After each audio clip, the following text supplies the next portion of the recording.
Hello friend, and welcome to Discoverage 17.11 with Peter and Anne-Marie. Hello. We have, of course, some... Previously on Star Trek Discovery. Partly from me, because I'm so annoyed that I did all the editing, uploaded it, and it was only when I was naming the file I realised Carol in the previous episode is yet another Christmas theme, isn't it? Yes. Hence the title ended up being Christmas Carl. There you go, Carol. Doreen was definitely onto something with that, I think. And we heard from Jack, who writes, at Giorgio's wake, I wish Linus gave a simple toast of, we fucked. Not very likely, but okay. In terms of Disco's tea time viewing, anyway. No, but they've used the word fuck before. Although, interestingly, they haven't had much swearing this season. No. They did in the first one, didn't they? Yes, there was a bit more swearing before, wasn't there? Yeah, anyway. Matted on Facebook floated this interesting idea. The burn has something to do with a Kelpian ship. Giorgio changed the fate of the Kelpians in the Mirror Universe. Could there be a connection? Ooh. And we've heard from Perry on the MP3s. Hello, Orgs. Perry here to talk about Terra Firma Part 2. Like you guys, I found this a little disjointed, probably the best word. Not to say there wasn't a lot to like, actually. Like I say, there's things you've mentioned before. Things like the fact that Giorgio never trusted Michael. I was wrong about Gary 7. It was the Guardian of Forever, so everyone else called it. I did like that sort of inclusion with the bit of original series, and indeed this was largely a mechanism to get Giorgio back. I'm sure there's meant to be a Section 31 series set around the 23rd century, kind of, same time period as Strange New Worlds and where Discovery left, and I'm sure that's where she's off to. But who knows, they can then shift eras with that a little if they need to. So that's, again, a handy thing to be able to do with Giorgio. And I did like, as I say, that she didn't trust Michael. But yeah, it did seem a bit, it's good that it kind of proves that she's changed. It did almost seem like we kind of taped in the plot with the Kelpian ship, and indeed Admiral Vance Pants, I kind of see where he's coming from, but he seems suddenly disjointed. Initially it's go and see Michael, go and help her, and then it was kind of coming back going, oh, you should have told me about that Kelpian ship, which does make me wonder if he's hiding something. I hope he's not a bad Admiral. I've been getting to like Vance Pants, and I'd not like a bad Admiral Vance Pants. I did like, Jet Reno. I've got to love it whenever Jet Reno shows up. The fact that she just kind of suddenly saunters out of a cupboard somewhere eating a bit of licorice. It's brilliant. But part of me does want her never to be, I'd hate for them to ever call her chief engineer. Not because I don't think she deserves the job. I just think it's much funnier that she's basically on the Discovery doing what the hell she likes and just showing up and annoying people every so often. And I thought that worked really well. Just her suddenly trying to hey, why are you taking power out of my systems? Similar. It was nice to see some of the other people do a few things, even if it was just Jet Reno, Stamets, Tilly, and Adira. Now, like I say, but yeah, this one it was a bit disjointed. I think we basically I'm chalking this one down to a two-parter. They didn't have enough. They wanted to get a kick-off for whatever the next thing's going to happen, which I'm assuming is to do with this Kelpian ship. Other than that, they needed to move Giorgio away, so that's good. One of the things I do like is, for all that we've got another mystery with the Kelpian ship, they have been solving their mysteries. We did know what was found out with Detner. We now know what was up with Giorgio, so I do like the fact that they are, at no point is there a mystery that they don't seem to have an answer to, so it does give me some hope that there will be some good resolutions to this. So, that's all I've really got to say about that, because you covered most of it very well in your podcast. So all that remains for me to say is do keep up the good work. I do always look forward to the podcast. By the time everyone's hearing this, Christmas will have been, so I hope everyone had a good Christmas, and I hope everyone will have a happy new year. But until, what will now be the Earth year of 2021, bye for now. Bye, Barry. Have a good new year as well. Yeah. And you're right, there have been solving the mysteries as they go along. Yeah, it's not been, in the case of certain J.J. Abrams TV series, where they set up loads of mysteries that they then have to work out how they're going to solve. They've obviously planned out each season. Okay, so these are going to be the features, which will sort of sprinkle along the way, and then as the season goes on, they get solved. So that's okay. I can live with that. Yeah, that's fair enough. But yes, it wasn't quite a two-parter was the problem. It was about sort of 1.5-parter, and hence the disjointedness of it. Yeah, and I think you're right. Jet Reno deserves to be chief engineer. And should be chief engineer. Should be chief I engineer, thought she was, to be honest, but... But she's kind of funny still being on the sidelines, you know what I mean? Appearing with the licorice and whatever. Yeah. It's, you know, you don't want her to be too... Maybe you don't want her to be too much in the chain of command. Well, it's quite fun that she's a bit of a free agent. Yeah. And we get a bit more of that in tonight's episode as well. Yep. So let's move on to... Now, originally I thought it was going to be called the Citadel. I don't know where I got that from. Maybe they changed it at the last minute or something. They could have done. But actually, it's Su'Kal, isn't it? Which sounds like one of Superman's relatives, but... Yes! Captain, the Kiev, there's a life sign. Someone is alive inside that ship. Wait, how is that possible? The crash happened before the burn. The radiation alone would... How could Dr. Isa survive that long? Not her. The child. Child? Those marks on Dr. Isa's head, they were not from radiation poisoning. She was pregnant. We need to set course for the Veruba Nebula. There's a lovely opening shot of as Discovery zooms towards us and we go into the mess hall, where they're still talking about Giorgio. So this has done the old sort of 1980s Doctor Who thing of carrying straight on from the previous story. Gray appears to Adira, and Stamets is in full protective parent mode. Yeah, I like that. Telling him he'll give him a piece of his mind. Yeah. And Gray laments being dead, but apologises for disappearing. They pick up a life sign on the Kiev, despite the ship having crashed so long ago. Apparently the Kelpian we saw was pregnant, so they think it's the child. Not a chicken. Chicken Kiev. No. They go into the nebula. We haven't seen a nebula in Star Trek for ages, have we? It feels like. I'm not sure if this is the first one we've seen in Discovery, but it's like a rite of passage for any Trek series, a proper nebula. And this is a very nicely realised one, although perhaps not as purple as you would like. Deep Space Nine cornered the market on those. Purple nebulas, yes. Yeah. The ship takes a pounding, so they send Book in and jump out. So his ship is kind of a sort of auxiliary ship for Discovery these days, which is quite cool. Do they not have shuttles anymore? Yeah, but they don't seem to use them. There's not much room for them, to be honest, in that shuttle bay anymore. Yeah. Because these ships taking up all the space. Weird. He takes a radiation blast and the autopilot takes him back home. And apparently he's discovered that there's a planet pretty much made of dilithium inside. And Michael proclaims that they found the source of the burn, which I thought we'd already knew. That was the whole thing, wasn't it? They'd found the source of the burn and that there was a distress signal coming from it. So no great revelation for the teaser there. Yes and no, because I think they were like, well, that must be what the source of the burn is, but why? If you see what I mean. Whereas if there's that much dilithium around, that explains the burn. I think it's more... Yeah, but that's not what they say. They say we found the source of the burn. It was like, you already said that. Anyway, Admiral Vance Pants informs them that Kaminar is under attack, no doubt to lure Saru and Discovery into a trap. It's a trap! Wisely, he's letting some of the rest of their fleet deal with it. Michael is worried about Saru not being objective on the away team, which is a bit rich, coming from someone who's never had an ounce of objectivity. Blimey heck. Stamets flips out about Culber going, which is sweet. Yeah. Tilly is understandably nervous about being left in charge, but that will be her complete and utter lack of experience for the role, so it's not really fair on her, is it? No, and then you get this strange thing about... rubbing the shiny spot. Rubbing shiny spot. And it was our second child who saw the smuttiness of that, yes. Yeah.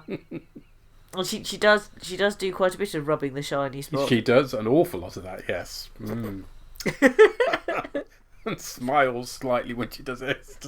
No, didn't need that. Michael beams over to the Kiev and appears as a Trill, and Culber appears as a Bajoran, complete with ear jewellery, both in completely different clothes. Yeah. Saru, meanwhile, is a human, so we get to see Doug Bugger's face. Hey! Which completely freaked our second child out. Yep. Apparently, they're in some sort of training program that's designed like the Mines of Moria, by the looks of it, with equal lack of safety railings. They find the Kelpian, who we later find out is Su'Kal, and he's played by Bill Irwin, who's a regular on Sesame Street and Elmo spin-offs. Wow. Yep, he was in the Is that Popeye our movie. play-out tune? Sunny day, sweep the clouds away.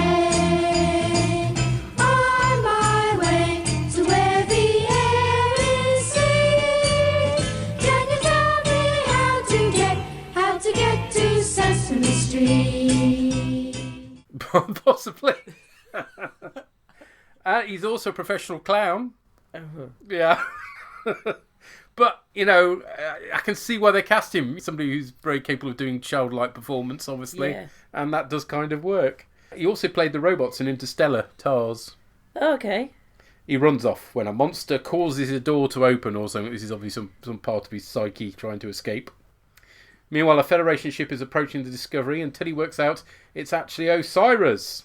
Although there was no chance of recognising the indistinct lump when it did finally appear. Oh dear. Discovery cloaks, which apparently is Starfleet standard issue now, which I don't have a problem with because obviously that was much far in the future. Yeah, and that was to do with the Romulan treaty, and there's no Romulus anymore, so why not? Yeah, cloak away. We see yet another Federation uniform. So I've lost count now of how many different styles we've seen. Between this and Picard, blimey. The poor old cosplayers will be rawn ragged trying to do all these different variations. And they witness the day that Kaminar joined the Federation. A Vulcan hologram tells them that their appearance was altered to make them consistent with the program. Mm-hmm.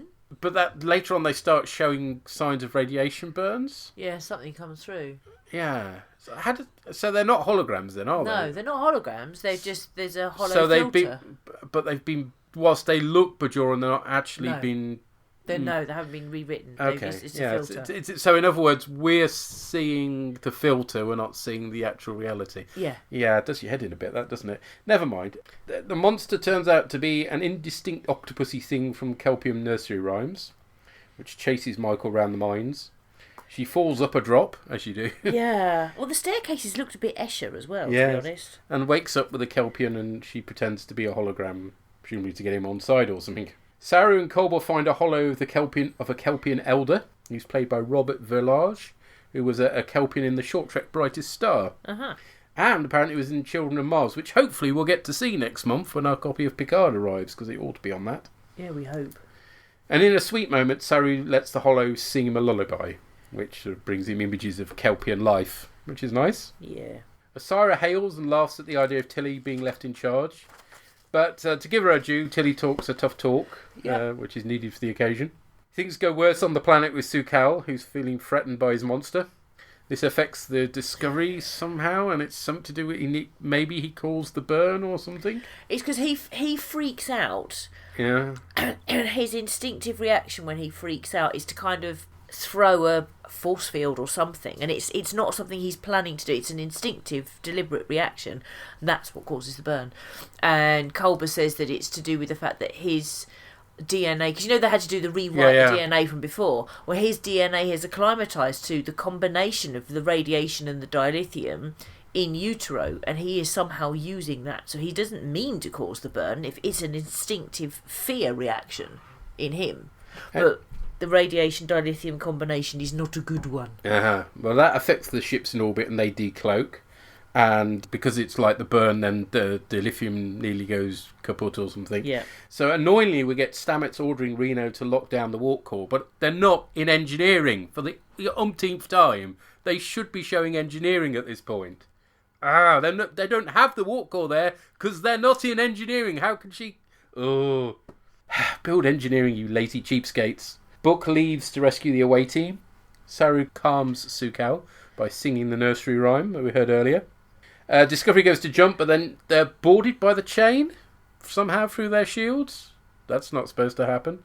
Well, they go to jump, but they can't jump. The action of doing this, using the spore drive, she's obviously invented something because you see those tentacle things. Yeah, the tentacle thing stops them jumping, but them being able to beam over, that shouldn't be possible. Yeah, but presumably you don't jump with shields up. That's never been mentioned before. Anyway, Saru and Kolber stay behind to care for Su'Kal. Michael beams aboard Book's ship, whilst Adira, who snuck away on it, thanks to using Reno's comm badge. Oh, this is complicated. Beams down to help them, so everybody's sort of swapping places. Yeah. Meanwhile, Discovery's spore jumps away, along with Osira's ship, presumably because the tentacles are joined tentacles together. were attached onto it, which is a bit weird, but anyway. They looked quite phallic, I thought. They looked like costicles. Oh, no.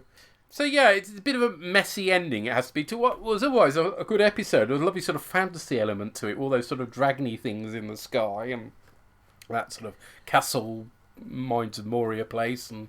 Yeah, I liked a lot of it, but not the ending, which I don't know. Well, it may all get sort of rescued come the second half. We shall see. Well, yeah, except if there's another 2 episodes to go, then it'll be a 3-parter. Could potentially just run into it. Last one was a 3-parter, wasn't it? Can't remember. I'm sure it was. So, but we should. Let's see how it resolves. Really, resolves ultimately. I mean, the thing is with the look, it's a holodeck program and it's a child. Reminded me of that one that focused mostly on Riker in Next Gen. There were lots that just focused on Riker Next Gen, and rather too many in the holodeck for my liking. I'm not sure it happened on the holodeck. It might have happened on a planet, and it was a child. Oh yes, no, that was holotechnology, but it wasn't the holodeck. You're quite right. Yes, it was some child that.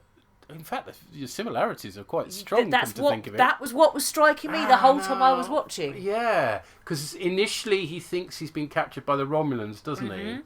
And we see an alternate future Enterprise then with him as captain, and that's going to bug me now. What that particular episode of Next Generation's called. So we just discovered that Memory Alpha got it wrong with the name of the episode. It wasn't me getting it wrong. It was definitely Memory Alpha originally said it was going to be called The Citadel and had a different name for the next episode as well. So I don't know what's going on there. Presumably those were sort of working titles, which happens with Doctor Who, doesn't it? You get loads of different alternative titles. Yep, it's Future Imperfect, as Amri just found out. Excellent. Which is one of the better episodes I seem to remember of Next Gen, particularly Riker-centred ones. Yeah. But that was the one that introduced Troy in uniform, wasn't it? Yeah. And we all went, wow, that's an improvement. And then the next season they changed her into uniform permanently. But that was the vibes I was getting the whole time I was watching this episode. Yeah, it is. Yeah, ripping off plots from Next Generation. Well, this is a problem when a series has been going for so long. I mean, to be fair, they do something a little bit different with it. Yes, I mean, obviously Future Imperfect doesn't have that old sort of nursery rhyme feel to it. It's a lot more sort of realistic in many ways, isn't it? Yeah. I like that element to this episode. It was a bit different as a result. Yeah, and I think the other thing that I liked is, as well as it wasn't Michael Burnham that calls the burn, which is a huge relief. Yes, it doesn't look like it is. I like the idea as well that the burn is just completely accidental. Mm-hmm. And it's not a hostile act. Yeah. I like that aspect of it. And we've heard from Doreen, who writes, "The Citadel certainly had a lot going on. However, it most definitely is the first half of the story. Given the Tilly we met at the beginning of Discovery, I'm impressed by how cool she can be under pressure, even if she does let her mouth run away with her still." Yes. Yeah, I think it could well be just the first third of the story, actually. Because this does feel like sort of the beginning of the winding the season up. So, yeah. Chris Johnson has this to say: "Is it just me, or did Discovery look terrible in the opening shot? It's starting to look like a 3D model off the PlayStation 1, which is more than a bit harsh, I think." Yeah. I think it's fair to say that Discovery's effects have been bothering me a lot more since I started watching The Mandalorian, because the effects are so much better in that. Yeah. Also, I hated the look of Book's ship when it was flying through the gas cloud. It reminded me of a 3-year-old's first attempt at a Lego spaceship. It seemed to be changing shape an awful lot for no good reason. Yeah, that's what they said. It can morph, it can change its shape. But why?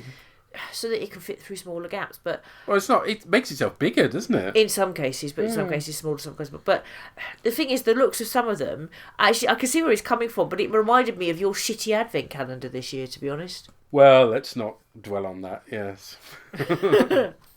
And we've heard from Andy, who writes, "I felt this was a better episode on the whole than what we've seen recently. In fact, it felt a lot like a nice TNG self-contained story. They beam down into a malfunctioning holodeck and shenanigans ensue. The reveal of Saru as Doug Jones was startling, but a nice touch. And great that he's able to perform without all the prosthetics for once, although he still did the wafting walk.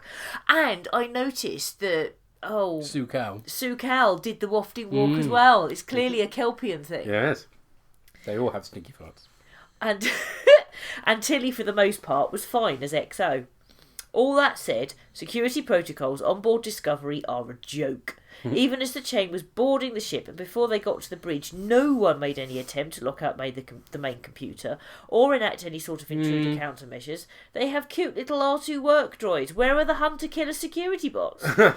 And for all her bluster, Tilly didn't even attempt to enact the auto-destruct or to jump away. I can't be too hard on them, because how many times did the crew of the Enterprise or Voyager fall for the same sort of ruse? But come on, to be fair to her, she was trying to jump away away. Yeah, she but was trying unfortunately, to. she left it too long. And yes, in terms of not setting the auto-destruct, I think we can put that down to inexperience, maybe? Yeah. Just maybe. And wait, now Discovery can jump with another ship, provided that they are connected? Then why have they never done this before? You think it might have been useful during the Klingon War? Jump an entire fleet to Kronos? Or jump the Enterprise and Discovery away from Section 31? Or let Vance move his fleet around without having to rely on Discovery to be able to jump somewhere at a moment's notice? I just wish the writers would take a little more time before they drop things like this in and question at least themselves, why does this thing work and why has it not worked before? I'm sure it was due to some detachable nacelles or some other such bollocks. It's the but magic seriously. costicles, that's what it is. And where did the costicles come from? Yes, well, she obviously had very quickly invented them. And lastly, if it transpires that the whole burn and collapse of the Federation was due to a small Kelpian being a bit scared by a hologram, I think I might be done.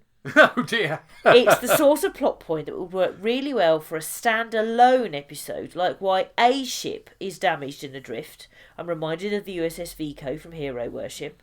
But as the answer to a whole 150-year-old mystery that led to the downfall of the Federation, it is not going to cut the mustard with me, and I expect more from the writers. Oh, and Michael really has a nerve questioning Saru's ability to be objective and do what's best for the crew. Just a bit. Yeah, you called her on that. Yeah. But I don't know, I think in terms of it all being caused by a Kelpian, I think it depends why it took so long for anybody to untangle the situation. What was it about the radiation dilithium combination and everything else that meant it's taken so long to get to the answer? Well, they needed this. Discovery needed the sphere data to be able to work it out, didn't they? Yeah. So that's what's changed. That's why nobody in the future has worked this out until Discovery arrived. So that's kind of seeded in. But I think his point is for such a galaxy-changing event to have been caused by just one person being stressed is a bit of a weird concept, really. But there we go. I guess I kind of like the idea that it's unplanned. It's unpremeditated. Uh-huh. It wasn't a predictable hostile act of somebody. Mm-hmm. Well, it was certainly unpredictable because yeah, it's a bit out there, but there we go. I think that might be his issue. Yeah, that's true. We've heard from Martin. Hi, it's Martin here. Hope everyone had a nice Christmas. So anyway, on to Su'Kal, the latest episode of Discovery, and it looks like we're getting to the source of the burn. I thought that I might have missed something when they said that this lithium planet was the source of the burn.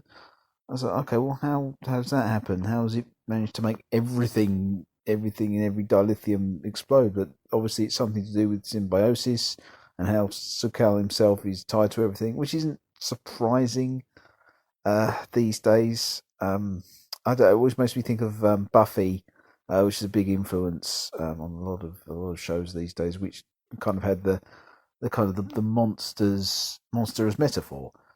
So obviously, once Su'Kal fights his fears or something, we'll kind of get a resolution there, well, or at least stop a new burn. It's not going to bring back everything, but I suppose that's why, for some reason, dilithium's become unstable. But I suppose that's sorting that out and perhaps moving forward.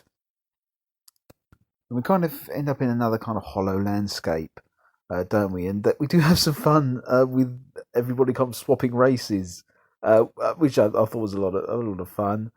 Gives Doug Jones some time outside the makeup at least, and you can really appreciate his performance as Saru. Again, it's another thing I'm wondering why we've done it. So they didn't have any humans in these programs at all that wouldn't spook Su'Kal, or even make them all Kelpian would have been a more interesting way to go, just to kind of to make him feel as members of his own race, unless there's something tied up with his fears. So it was a nice bit, but I don't know if it really had much reasoning at all. But it gives us a big sci-fi landscape to kind of play around and a bit of a mystery. And I've spoken before about Tilly and becoming the XO, and now she's the captain, the temporary captain. But to be fair, I think Mary Wiseman was quite good in it, and I think she held her own against Osira. And whatever you may think, I think it does genuinely leave us in. I was really gripped by the cliffhanger. It does really give us that kind of a sense of a desperate cliffhanger. We've got Culver and Saru still with Su'Kal on the ship. Book and Michael are still kind of cut adrift, really. We're not sure what they've got to do now. Don't know where Adira's gone to. Actually, no, I think Adira is probably let down with Culber and Saru.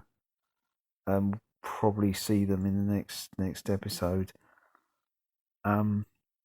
And yeah, Osira has now taken control of Discovery and jumped it right out of there and into Starfleet headquarters, which is going to be a very interesting finale. I think, are we on the finale now? Because I think we're at 11, so I think it's 13 episodes in all, so we might have a bit more after that. But yeah, whatever it is, I mean, it's a bit of a slow start, this one, a bit of an odd episode.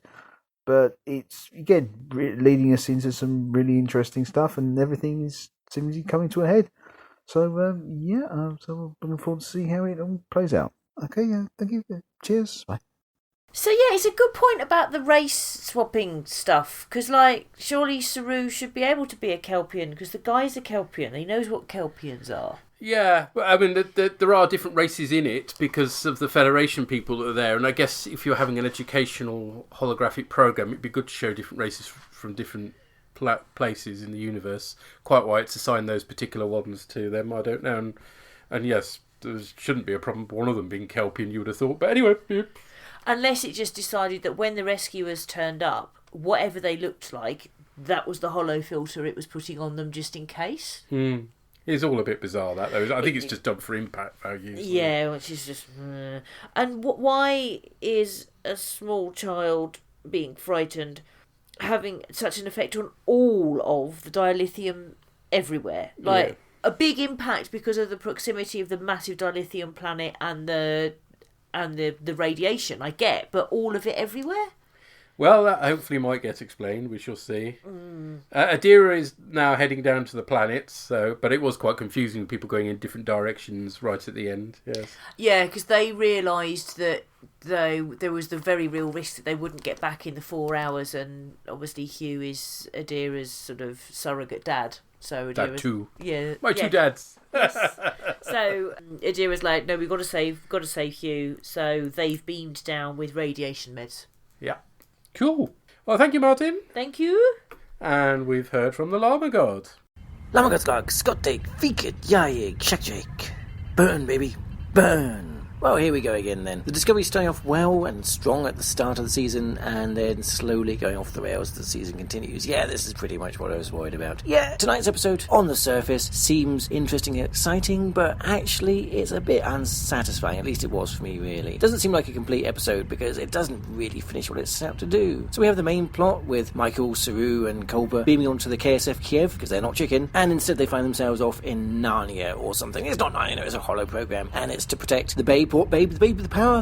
What power? The power of the burn. Yeah, the young baby Kelpian, well, not so young anymore, baby Kelpian, has the power to destroy all the dilithium in the known universe. Yeah, I mean, I know that when the Scraplet has a bit of a tantrum, it feels like he could destroy all the dilithium in the known universe, but not really a practical thing, isn't it? This seems more like a Star Wars solution than anything else. And so, yeah, so this bit really feels a bit disappointing, but the big thing is that we still don't actually learn how he actually does it, or how this comes about. There's some brief technobabble theorising, but no actual conclusions are drawn, and that's what I find disappointing about this episode. I like the whole concept of the fact that the damaged ship has created a hollow simulation in which to protect the child of the scientist. Yeah, that all makes sense, and it's a very Star Trek idea, that's great. But we spend way too much of the episode inside it. Yeah, we do.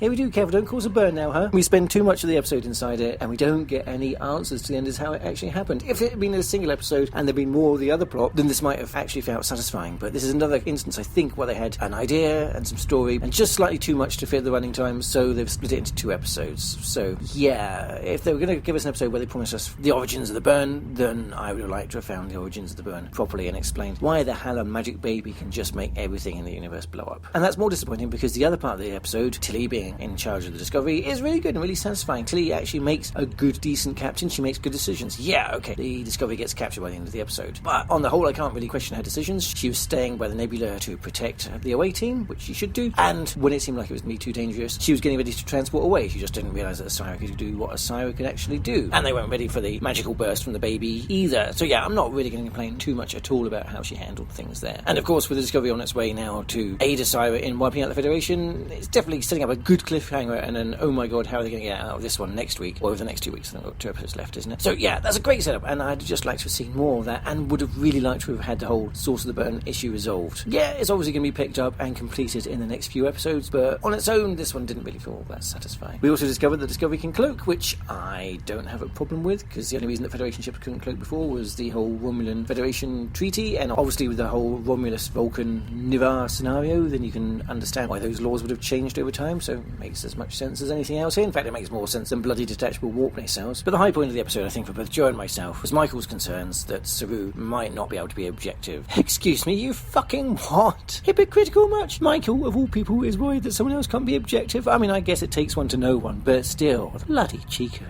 So yeah, in all, it's okay, and I'm sure that by the end of the season we will have a satisfying resolution. But for now, I'm part aching to see how it concludes next week, and part annoyed that we just didn't get told enough this week. If I want that kind of thing, I'll be watching Twin Peaks instead. Anyway, I hope everybody has had as good as possible a Christmas that they can have in the current situation. I hope everyone has a good New Year, or again, as good a New Year as everybody can in the current circumstances. And I look forward to finding out what everyone else has to make on this one. Until next time, glory to you and Auld Lang Syne.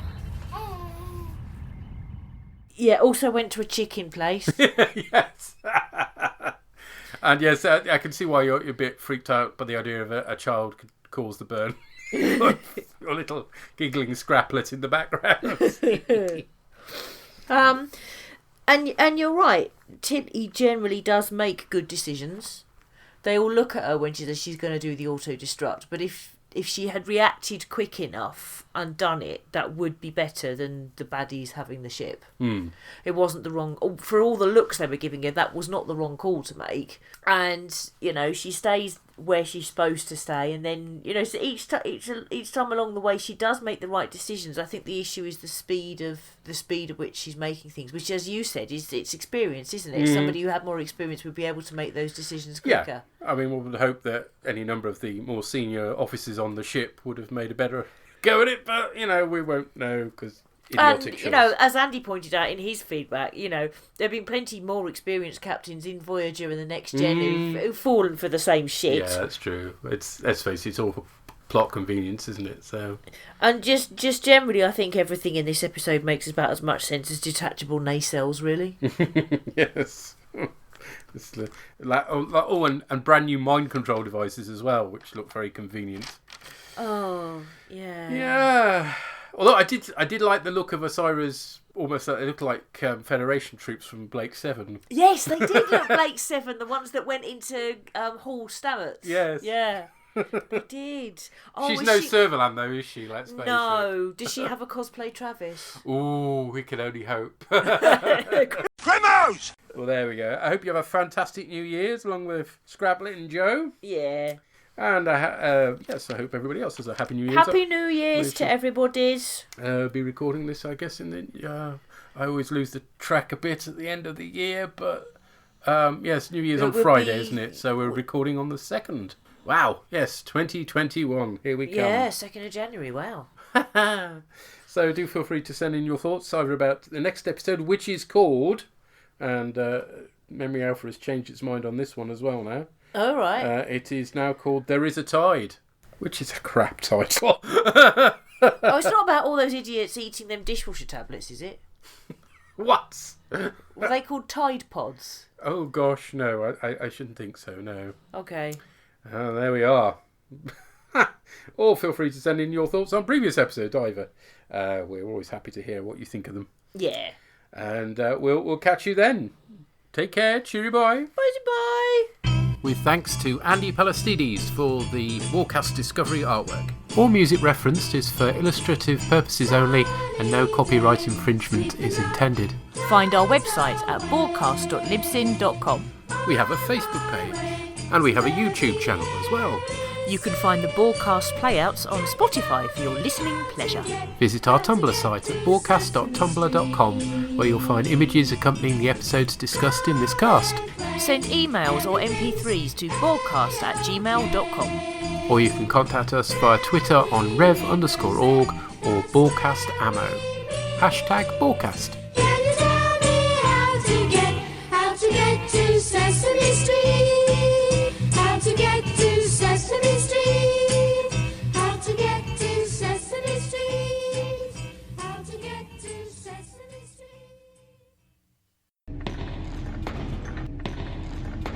Shut it down! Be or not a bee. This letter doth have 2 bumps in the front. And I reckon the word bump beginneth with B. Zoons, the word beginneth with B. If beginneth be a word. Now, by my sword, I declare, be or not a bee, 'tis bee. Good night, sweet bee.